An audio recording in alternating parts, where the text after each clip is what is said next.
Pourquoi a-t-il lâché le FCC? Que pense-t-il obtenir à l'Union sacrée? En quoi pense-t-il réussir aujourd'hui ce qu'il n'a pas réussi à faire hier avec le président Kabila?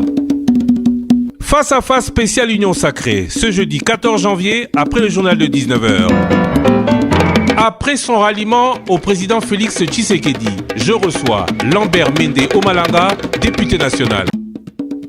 Hier général du président Joseph Kabila, il rejoint aujourd'hui l'Union sacrée du président Félix Tshisekedi. Monsieur Lambert Mende, bonjour. Bonjour Christian. Quoi dire? Qu'est-ce qui s'est passé? Vous étiez avec nous lorsque le président annonçait l'Union sacrée. Nous débattions avec vous. Vous sembliez contre. Et aujourd'hui, vous dites que c'est la seule issue pour la cohésion nationale, la réconciliation. Est-ce un énième rebondissement ou est-ce une trahison? Il ne faudrait pas me faire dire ce que je n'ai pas dit. Je n'ai jamais dit que c'est la seule solution. Il n'y a pas de seule solution dans le monde. C'est une solution qui existe aujourd'hui et il n'y a pas d'incompatibilité entre ce que j'ai dit et ce constat dans lequel nous nous trouvons aujourd'hui, que le pays se trouve sérieusement en difficulté. Nous avons un sérieux problème de cohésion nationale, nous avons un problème de sécurité, nous avons un problème d'instabilité et nous sommes en train de nous abîmer en querelles stériles, fratricides, en des polémiques sans fin. Il faut absolument que quelques citoyens responsables se lèvent pour dire assez, c'est assez, il faut rétablir la cohésion nationale. L'incompatibilité, elle tombe dans le fait que le FCC, juste après le discours, vous le déclarez à la majorité. L'incompatibilité, elle tombe dans le sens où, après le discours, Lambert Mende Omalanga déclare que Félix Tshisekedi, le président de la République, utilise des faux fuyants. L'incompatibilité, elle est dans le sens que vous êtes un des barons du FCC et vous rejoignez l'Union sacrée alors qu'il eût fallu, alors que vous étiez dans le FCC, que vous militiez pour notamment aller en consultation avec le président Félix Tshisekedi. Première chose, Christian, le FCC n'a pas la même nature que l'Union sacrée. Le FCC, laissez-moi vous définir, si vous l'avez oublié, c'est une plateforme électorale que nous avons de facto transformée en plateforme politique. L'Union sacrée, d'après la définition que le président Tshisekedi m'en a faite, est une coalition gouvernementale de la même nature que celle qui a existé à la fin du processus électoral de 2018, FCC-CACH. Donc c'est deux choses tout à fait différentes.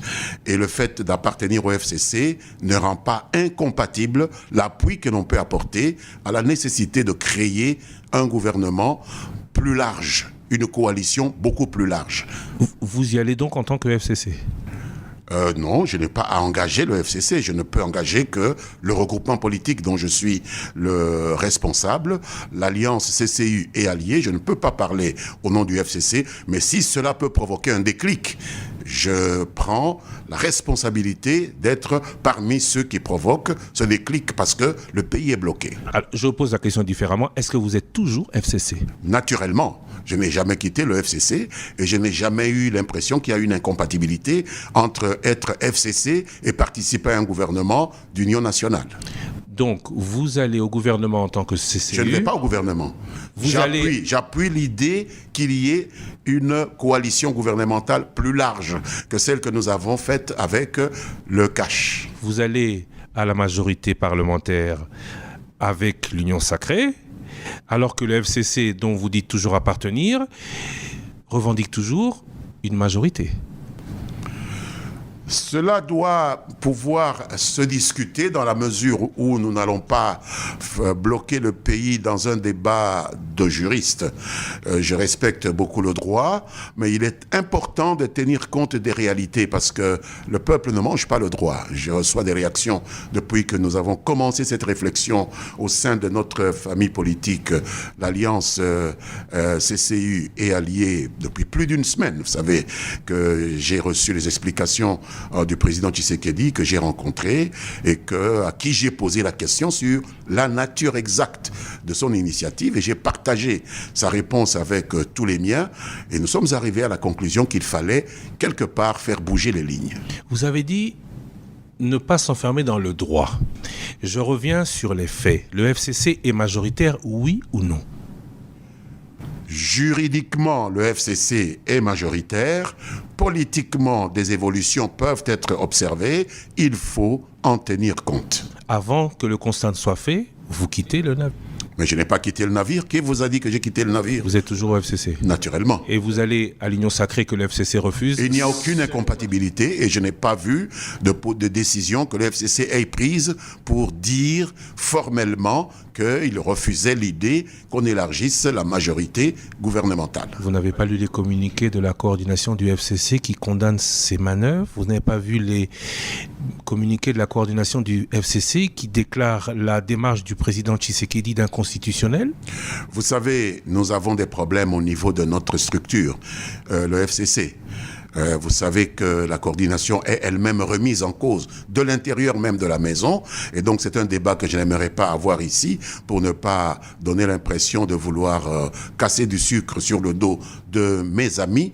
Donc, il y a un problème sérieux au niveau de qui peut engager aujourd'hui le FCC. Le problème a atteint des proportions telles que même notre autorité morale a senti la nécessité d'instituer une commission de crise qui a pris en charge le fonctionnement de cette structure. Et je vous informerai que cette commission de crise, lorsqu'elle l'a rencontrée à Lubumbashi, où notre autorité morale passe ses vacances, nous a ramené 5 propositions. Et parmi ces 5 propositions, il y en a une qui nous a paru intéressante au niveau de l'Alliance CCU et Alliés, c'est celle de négocier en tenant compte du nombre que nous représentons au niveau du Parlement, de négocier pour pouvoir cohabiter, pour pouvoir coaliser avec le plus grand nombre de forces possible dans l'idée que le président Tshisekedi a donnée. 5 théories, 5 propositions. Vous n'avez pas entendu la décision du FCC, vous y allez seul. Pourquoi ? Parce que nous avons des problèmes de fonctionnement et parce que devant l'urgence, il est nécessaire que le déclic soit donné par ceux qui ont plus conscience des dangers que le peuple court. Je pense qu'aujourd'hui, ce qui doit absolument nous tenir à cœur, c'est l'intérêt supérieur de la nation. Et dans la situation actuelle, je ne pense pas que ces détails doivent nous retarder dans le chemin de la normalisation de la situation institutionnelle. Il est clair que vous pensez aujourd'hui que le FCC n'a plus la majorité. Vous allez à l'Union Sacrée parce que la majorité n'y est plus, ou vous allez vraiment à l'Union Sacrée pour cette cohésion nationale que l'Union Sacrée dit déjà avoir créée, pour cette réconciliation entre les Congolais que l'Union Sacrée dit déjà ou être sur le point de mettre en place? Je constate simplement avec mes amis, je dirais nous constatons qu'il y a un président de la République qui a renversé la table en quelque sorte que nous avons dressée ensemble fin 2018 et qu'il est président de la République, nous sommes majorité parlementaire. La question est de savoir comment rétablir ces passerelles. Vous étiez, vous n'êtes apparemment plus. Pourquoi si vous avez toujours été majorité parlementaire, si le FCC était sûr de sa majorité, seriez-vous à l'Union Sacrée aujourd'hui? Si nous ne sommes plus sûrs de cette majorité, c'est qu'il y a des problèmes qui doivent absolument être réglés. Mais est-ce que le peuple va nous attendre? Le peuple va attendre que nous ayons réglé ces problèmes pour pouvoir exprimer les besoins qui sont les siens? L'informateur va de toute manière travailler. 1 mois renouvelable une fois. Le bureau de l'Assemblée nationale va être renouvelé. C'est imminent. Pourquoi ne pas avoir attendu les signaux clairs que cette majorité n'est plus au FCC? Vous quittez avant? Je n'ai quitté personne, c'est de la litote que vous faites. Je n'ai quitté personne, je n'ai rien quitté, je n'ai rien renié. Je continue à revendiquer la nécessité de passerelle entre le FCC et le président de la République, qui lui a renversé la table pour des raisons qui lui sont propres. Est-ce que vous avez prévenu le FCC de votre décision avant de la prendre? Naturellement, parce que nous avons eu à discuter des 5 propositions qui nous ont été ramenées de la part de notre autorité morale, et nous avons exprimé clairement notre préférence pour celle qui consistait à nous engager dans des négociations consistant à établir des passerelles avec le chef de l'État. Vous, CCU et alliés? Absolument. Qu'a dit l'autorité morale? Qu'en pense l'autorité morale? Nous n'avons rien enregistré comme réaction jusqu'aujourd'hui et nous devions nous assumer comme regroupement politique, parce que vous savez, notre adhésion au Front commun pour le Congo n'a pas eu pour conséquence de faire de nous des aphones, faire de nous des mineurs, faire de nous des gens qui ne peuvent plus exprimer un point de vue. C'est notre point de vue et nous l'assumons.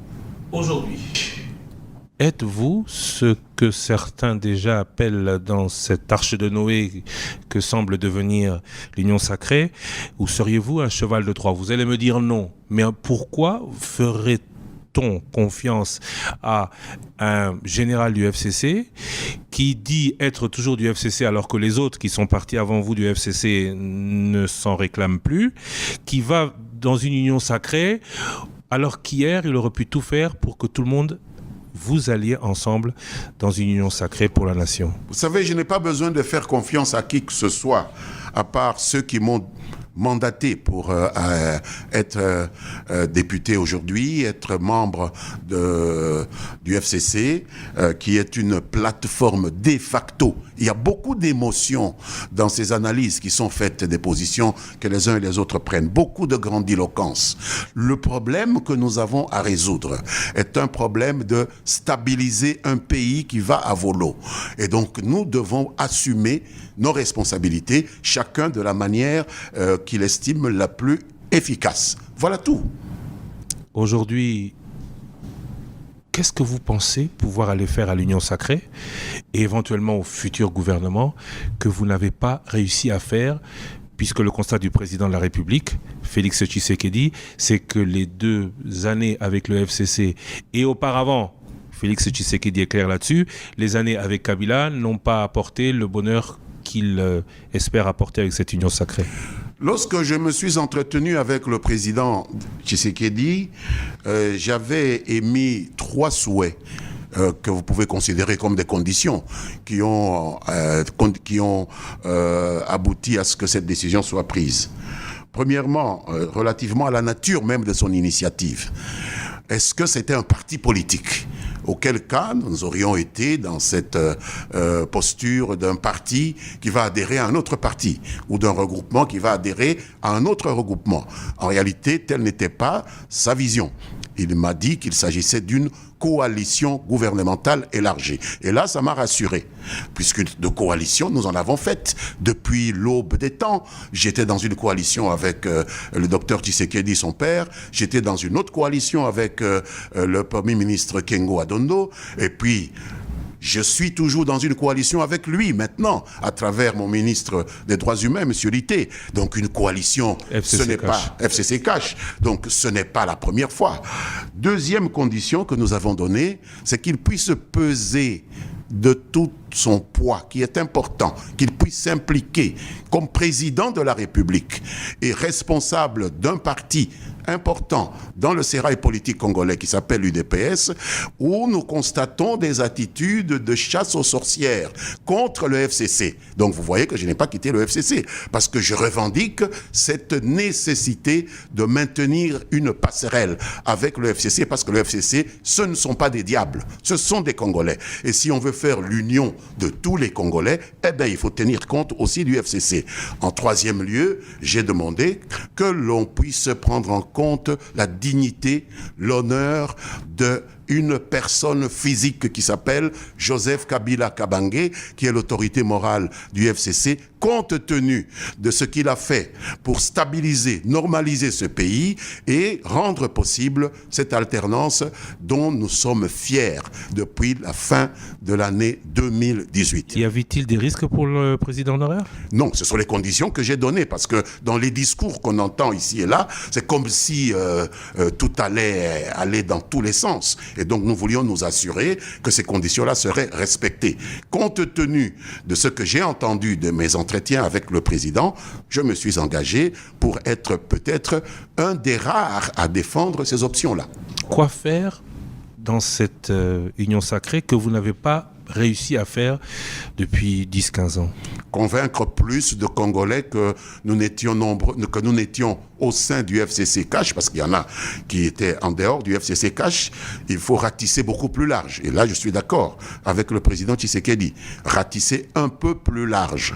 Et deuxièmement, faire en sorte que nous puissions revenir aux fondamentaux qui sont la Constitution et les lois de la République. Voilà tout. Vous êtes encore sur cette position d'un président de la République qui a pris certaines libertés avec la Constitution? Nous devons nous mettre ensemble. Nous aussi, nous avons pris quelques libertés avec les mesures d'organisation d'un groupe au sein d'un parlement. Nous n'avons pas pu même nous donner nous-mêmes une structure qui pouvait gérer le Front commun pour le Congo. Vous avez vu les critiques qui ont fusé ici et là, et j'ai pu regretter la distance que même notre autorité morale a prise. Elle s'est abstenue de gérer directement notre famille politique. L'aurait-elle fait? Certainement, nous n'aurions pas connu les déboires que nous connaissons aujourd'hui. Certains disent que cette débâcle du FCC est due à la coordination. Pour vous, c'est la responsabilité du président Joseph Kabila? Nous tous, nous partageons cette responsabilité parce que nous aurions dû insister beaucoup plus fortement auprès de l'autorité morale pour qu'on mette en place une coordination beaucoup plus conforme à une organisation comme celle-là qui portait une majorité parlementaire dans un grand pays comme celui-là. Et nous ne pouvions pas laisser faire une coordination d'une seule personne. Ce n'est pas possible. Et nous l'avons fait. Et aujourd'hui, nous cueillons les fruits de cette espèce de négligence que nous avons observée. La responsabilité de cette débâcle, c'est une seule personne, c'est une Non, elle est partagée, je le dis. Partagée, absolument. Certes. Nous-mêmes aussi, parce que nous n'avons pas peut-être insisté suffisamment pour qu'il en soit autrement. Nous en avons parlé à Mbouela Lodge, nous en avons parlé à Safari Beach, nous en avons parlé à Kingakati, mais peut-être pas avec suffisamment de conviction pour amener notre autorité à prendre la décision qu'il fallait en termes de gestion de notre famille politique. Vous nous avez donné les conditions, ou en tout cas vous avez demandé au président de vous exposer ce qu'il voulait faire de cette union sacrée, ce que devrait être cette union sacrée. Mais cette union sacrée, nous avons eu il y a 2 jours ici un autre FCC qui est passé à l'union sacrée, Steve Bikaï pour le citer. Cette union sacrée n'existe pas encore. Quelle sera-t-elle? Quelle sera la contribution du CCU à la création de cette coalition? Les prémices que j'ai retirées de mon contact avec le président de la République m'ont amené à partager avec mes collègues de la Convention des Congolais Unis qu'il y avait espoir que les 3 conditions que nous avons émises seraient rencontrées et que, compte tenu de cela, nous devions encourager cette initiative. Nous devions l'appuyer. Voilà ce que je suis en train de dire. Je ne dis pas que je suis un Deus ex machina qui viendra faire des miracles, mais chacun doit apporter sa pierre à cet édifice, y compris les gens du FCC. Et j'encourage le président à ne pas laisser de côté le FCC. Aujourd'hui, le CCU est un parti politique, est un regroupement avec ses alliés qui représente un certain poids politique. Quelle va être votre implication et quelles sont les attentes en dehors de tout ce que vous pourrez dire comme raison sociale de cette union sacrée?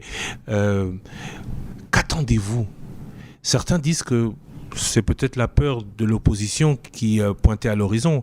Est-ce qu'aujourd'hui, quelles sera aujourd'hui les revendications, les demandes du CCU allié?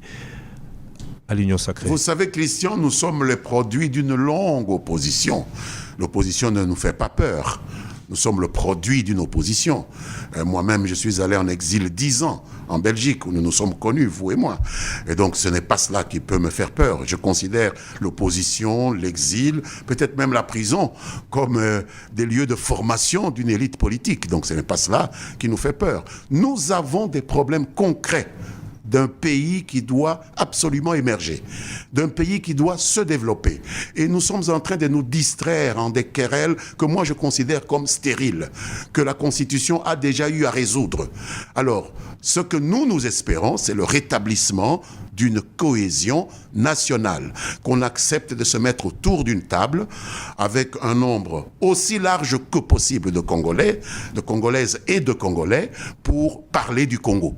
Qu'on ne parle plus seulement de FCC, de l'UDPS, de la MOCA, de MLC, etc., ou de leurs leaders. Que nous parlions du Congo. C'est ça l'espoir qui nous porte.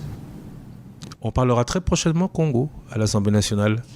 Le bureau de l'Assemblée nationale sera, l'Union sacrée le veut, un bureau Union sacrée. En serez-vous membre ? Mais si c'est un bureau Union sacrée, est-ce que vous croyez qu'un seul Congolais doit être exclu de l'Union sacrée des Congolais?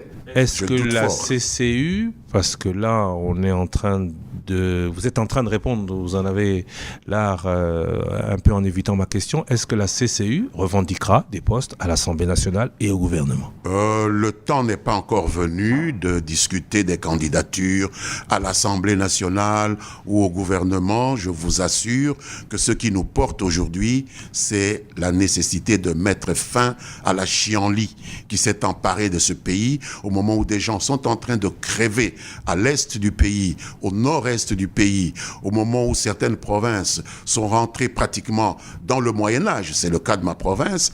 Et je ne pense pas qu'un politicien normalement constitué peut, dans ces conditions-là, trouver normal de débattre simplement des ambitions de son parti, des places qu'elle entend occuper, sans se soucier de cette infrastructure que constitue la nécessité de rétablir la cohésion pour qu'on se mette d'accord sur un minimum qu'il y a à faire pour le peuple congolais. Avant que vous vous entendiez sur ce minimum, il y aura des élections, je reviens dessus, à l'Assemblée nationale. Est-ce que vous soutiendrez le bureau que va proposer l'Union sacrée, avec ou sans vous?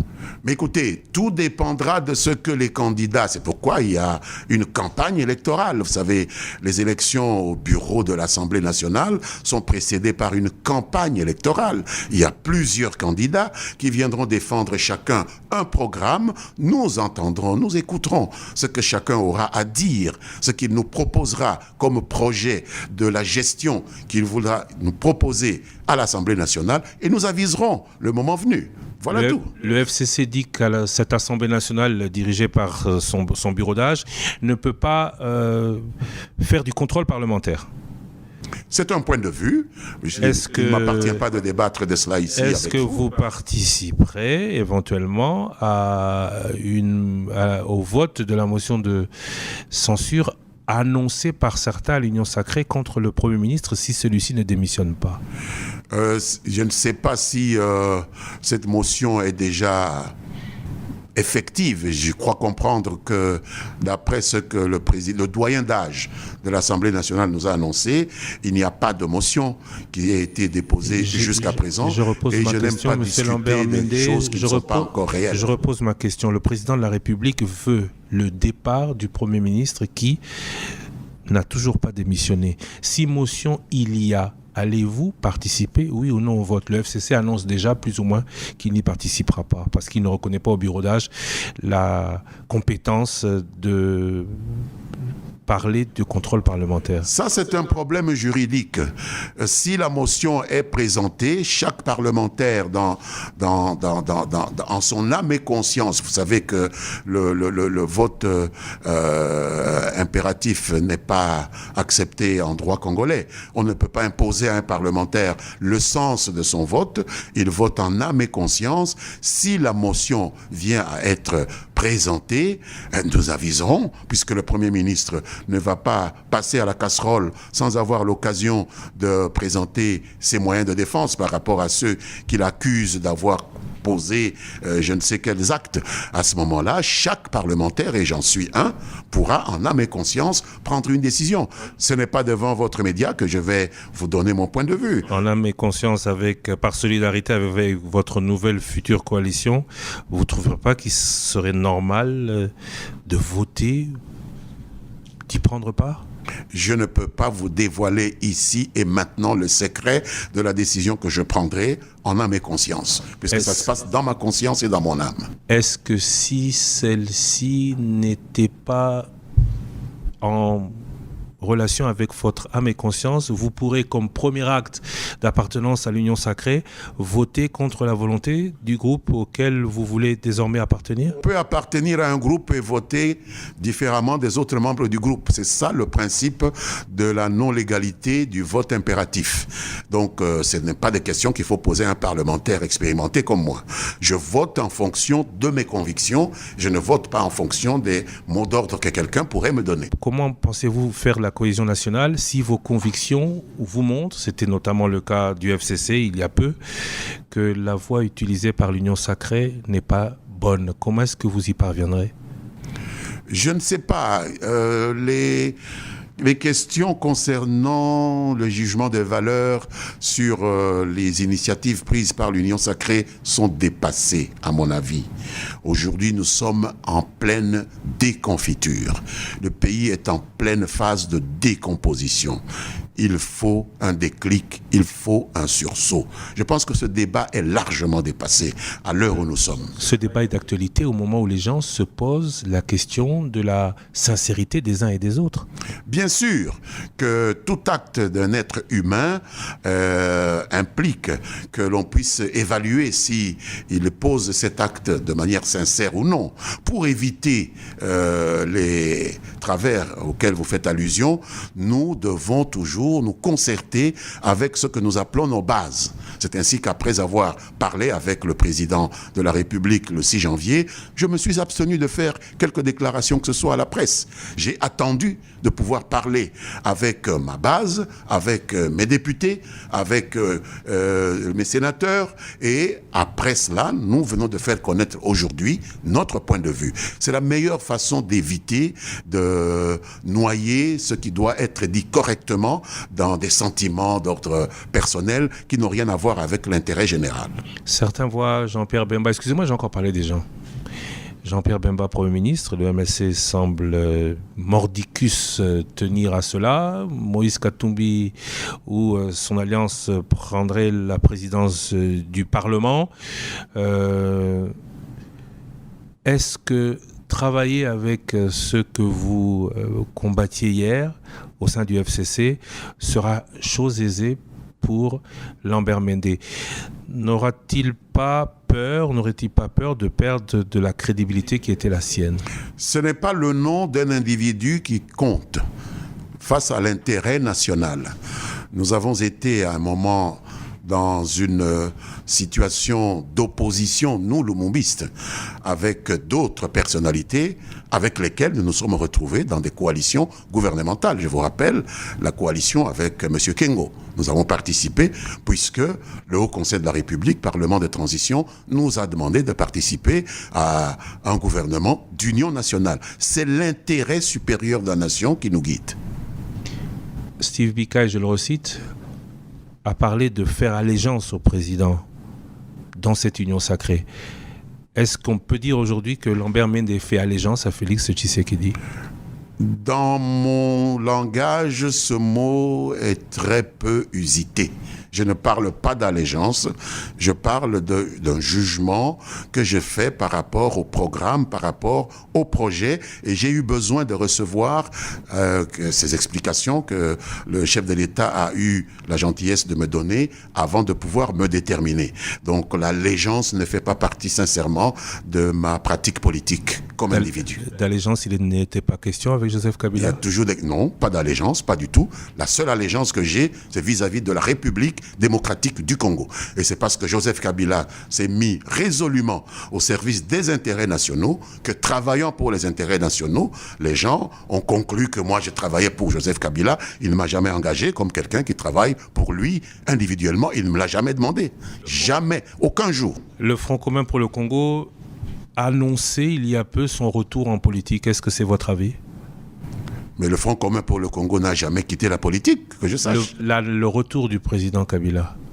Est-ce que le président Kabila a déjà quitté la politique? Vous avez déjà vu, vous, un leader d'un groupe aussi important que le Front commun pour le Congo, être leader de cette plateforme en n'étant pas dans la politique? En distanciation Bien sociale. sûr, ce qu'on regrette, c'est qu'il est resté en distanciation. Ce que je souhaite, c'est qu'il réduise cette distance parce qu'il n'a plus de responsabilité d'État, qui se rapproche davantage de la gestion quotidienne de sa famille politique, et je pense que les choses iront pour le mieux. Je parlais de retour comme candidat à l'élection présidentielle en 2023. Vous savez, les élections, c'est en 2023. Pour l'instant, nous avons des problèmes autrement plus urgents à résoudre. Il sera toujours temps, fin 2022, peut-être début 2023, d'aborder ces questions-là. Et je pense que l'erreur que nous commettons comme classe politique, c'est d'être tout le temps en campagne électorale. Dès le lendemain de l'élection même d'un président, comme nous l'avons fait pour le président Félix Tshisekedi en décembre 2018, nous sommes entrés en campagne pour certains, pour 2023. C'est une erreur. Je pense que pour l'instant, le peuple a besoin de stabilité, de sécurité, de développement, d'émergence. Et c'est pourquoi nous avons, au niveau de la législation, l'habitude de limiter la campagne électorale à 1 mois. Et moi, je suis de ceux qui approuvent cette façon de faire. Donc, je ne vais pas me lancer dans un discours de campagne électorale maintenant. C'est prématuré. Certains ont dit que la crise actuelle entre Félix Tshisekedi et Joseph Kabila est due justement à 2023. C'est possible. Certains disent que les origines de la crise actuelle sont dans le conflit de 2023 entre la candidature promise par le candidat Félix Tshisekedi à Joseph Kabila en 2023 et la volonté aujourd'hui de Félix Tshisekedi de vouloir briguer un nouveau mandat. Est-ce votre avis? D'abord, ce sont des supputations parce que, à ma connaissance, cet accord n'a pas été rendu public. Moi, j'en ignore les tenants et les aboutissants.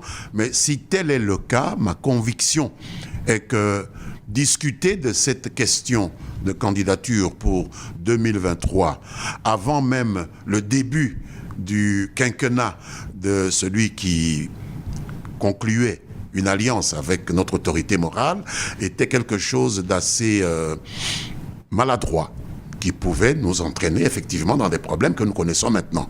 Il aurait fallu attendre le moment propice pour pouvoir aborder ces questions-là, parce que je pense que avant l'heure, ce n'est jamais l'heure, et après l'heure non plus.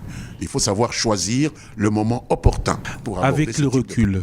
Comme le disait le président Tshisekedi, le FCC gênait-il son action comme président de la République? Je ne suis pas le porte-parole du président Tshisekedi.